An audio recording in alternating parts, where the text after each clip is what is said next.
Good morning, everybody. I hope Animesh have talked to you about early life and death of Meyerhold.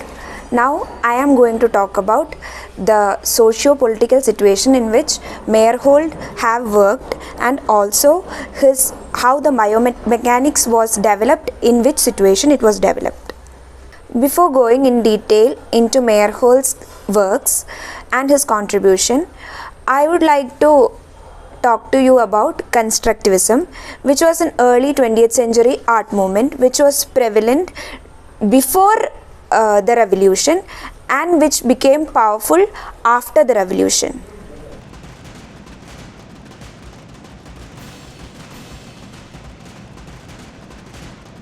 Constructivist art movement was founded by Vladimir Tetlin and Alexander Rodchenko in 1915.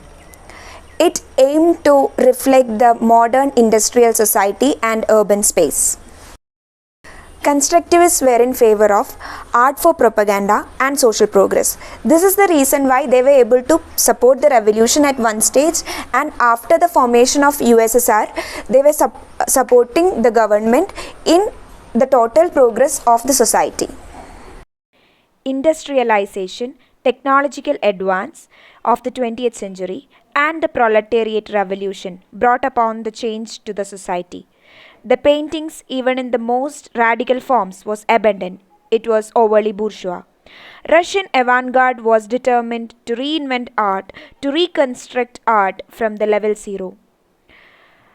Russian futurism, a movement from the post-World War I era, served as the breeding ground for the new art.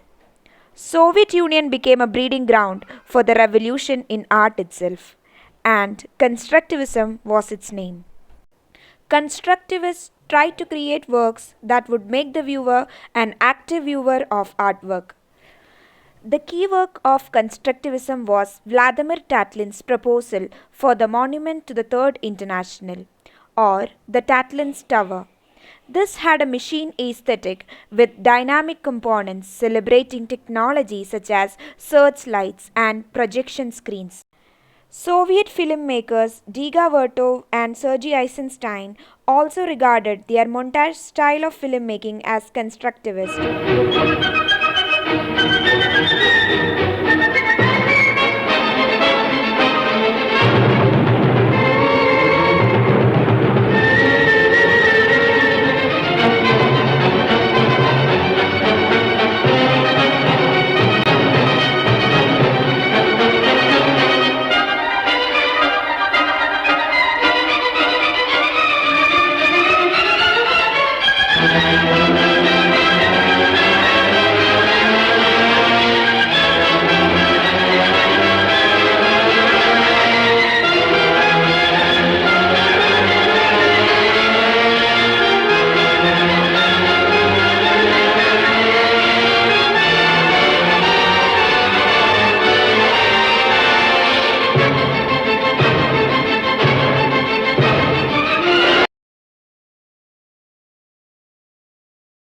Meyerhold's contribution to theatre and acting was organically part of this movement.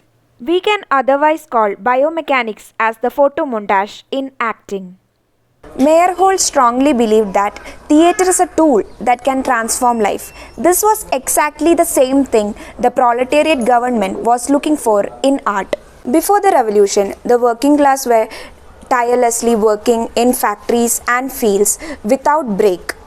But after the revolution, it came to a situation that the work hour was divided into 8 hours. The time for entertainment was divided into 8 hours, and time for rest was given as 8 hours. So this gave a social atmosphere in which people were able to come to theatres, watch the plays. People were able to be part of art forms and art, especially in theatre, so that they were able to develop themselves as a more political and responsible human being in the society. Meyerhold, in order to train these amateur actors from the working class background, developed the biomechanics training method, because they were not, as I told, trained actors. When we take Meyerhold's productions, we can see that only one or two actors are from trained background. Rest of them were workers and acting students. So it was a necessity to develop a method that can be easy to train these actors and bring them together on the stage in small time.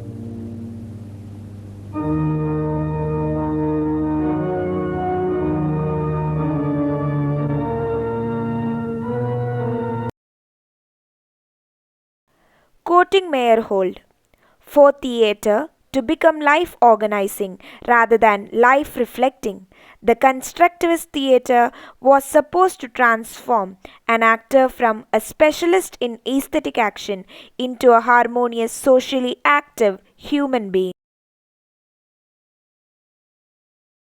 The Magnanimous Cuckold is the first constructivist theatre production in the world. The set was designed by Lyubo Popova. It broke away from conventional framing of the acting area by eliminating the wings and proscenium arch from the scenery.